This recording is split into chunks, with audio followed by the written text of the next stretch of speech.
भक्तगणों, आज आपको श्रीदेवी भागवत की पाठ विधि के बारे में बताऊंगा। आप उसको ध्यानपूर्वक सुनें और इस चैनल को लाइक सब्सक्राइब जरूर करें। कथा सुनिए। देवी भागवतम नामं पुराणं परमोत्तमं त्रिलोकी जननी साक्षात् गीयते तंत्रो शाश्वती। श्रीमद्भागवत वस्तु पठित्वां शृणुयादपि श्लोकार्थं श्लोकपादं वासो याति परमां गतिम्।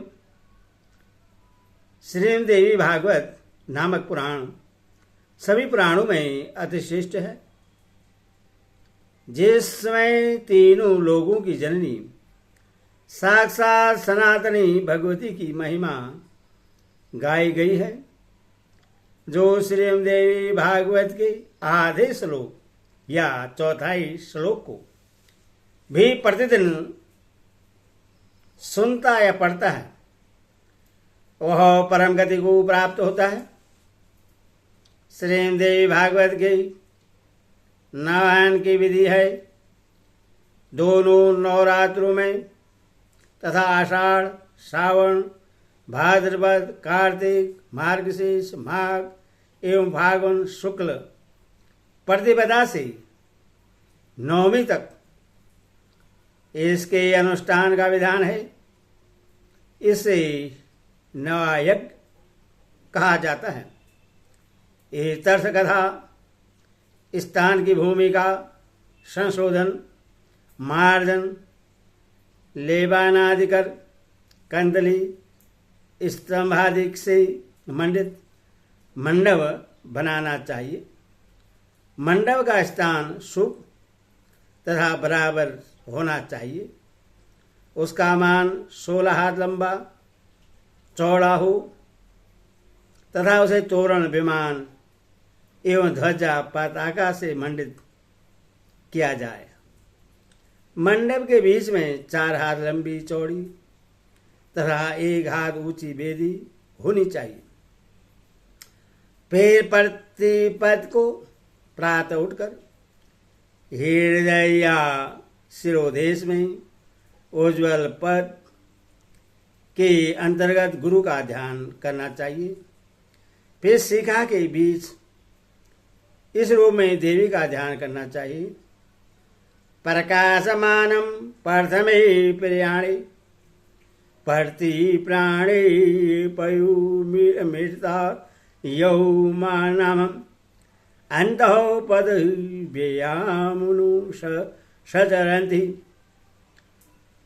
महानंदै रूपां बला पगगे। प्रथम प्रयाण में अर्थात ब्रह्मांत्र में संचरण करने पर प्रकाश पुंजरू वाली, प्रेति प्रयाण में अर्थात मूलाधार में संचरण करने पर अमृतमयी स्वरूप वाली तथा अंतपद में अर्थात सुषुम्ना नाड़ी में विराजने पर आनंदमयी स्त्री रूपेणी देवी कुंडलिनी की मैं शरण ग्रहण करता हूँ। तत्पश्चात किसी नदी, तालाब, सरोवर या पहाड़ी, झील, झरने आदि में स्नान कर नित्य कृत करना चाहिए। फिर भूत शुद्धि, मार्तकान्यास एवं हल लेखा मार्तकान्यास करना चाहिए। इसकी विधि यह है कि मूलाधार में हो कार, हृदय में रकार, भूमध्य में ईकार और मस्तक में हीकार का न्यास करें। फिर उपयुक्त ब्राह्मणों का वरण कर वेदी पर सिंहासन रखकर उस पर सोम रेशमी वस्त्र युक्त 4 हाथों वाली जगदम्बा की प्रतिमा स्थापित करें। उन्हें रत्नाभूषण तथा मुक्ताहार आदि से विभूषित करें। 4 हाथों में शंख, चक्र, गदा पद धारण कराएं या 18 भुजा वाली प्रतिमा स्थापित करें। प्रतिमा के अभाव में नवाण मंत्र का यंत्र ही रख दें। फिर पंचपलवादि संयुक्त एक कलश वेद मंत्रों से संस्कृत कर श्रेष्ठ तीर्थ के जल से भरकर पास ही स्थापित करें।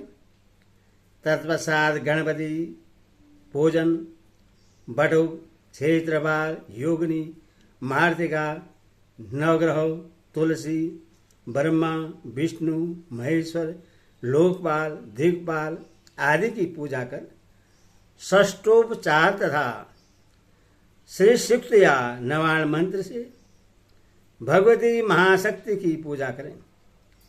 देवी पूजा में चंदन, अगर या अष्टगंध तथा अशोक, चंपा, करबीर, मालती, मंदार आदि के पुष्पों, बिल्व तथा तुलसी आदि का प्रयोग श्रेष्ठ है।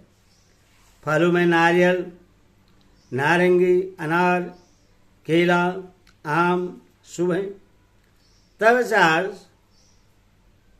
16 उपचारों से देवी भागवत ग्रंथ की पूजा करें। अंत में फिर इस प्रकार स्तुति करनी चाहिए।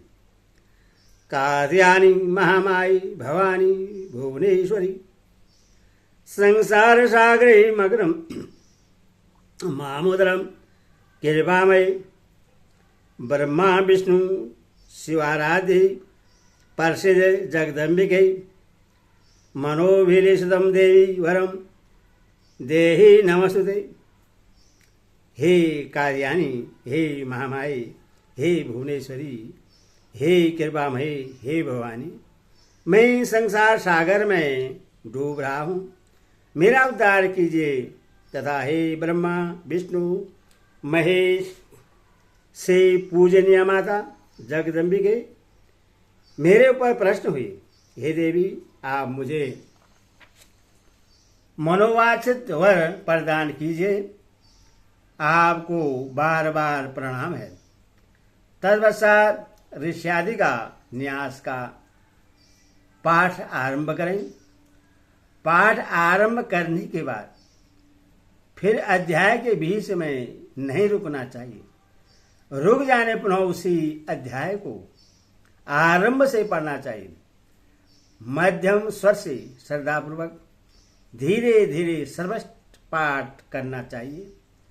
गीत गाना,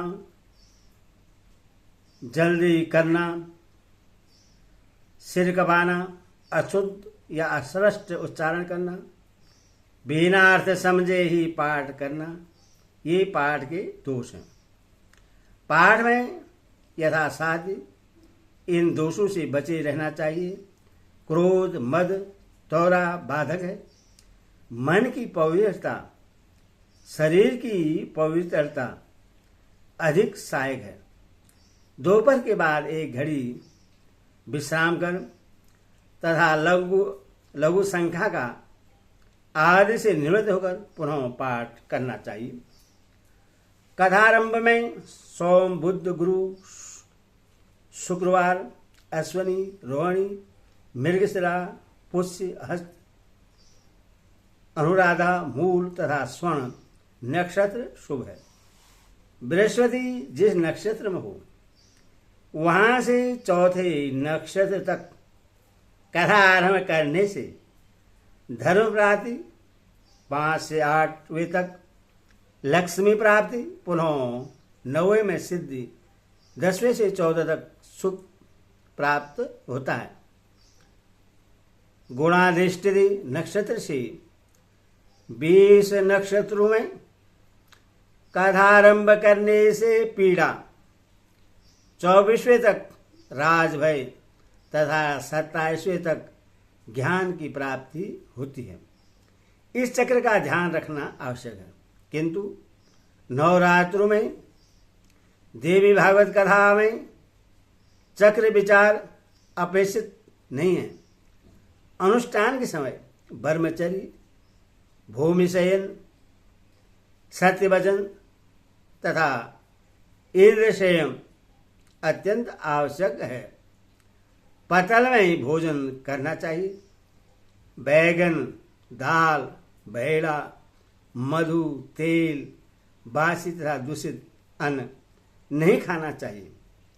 रसलवा आदि से स्पष्ट तथा मसूर, मूली, हींग, प्याज, गाजर, कुमांड तथा नलिका आदि का साग भी नहीं खाना चाहिए। प्रतिदिन कुमारी पूजन करना चाहिए या प्रतिदिन कर्मशः दुगुनी तिगुनी पूजा बढ़ाते जाएं।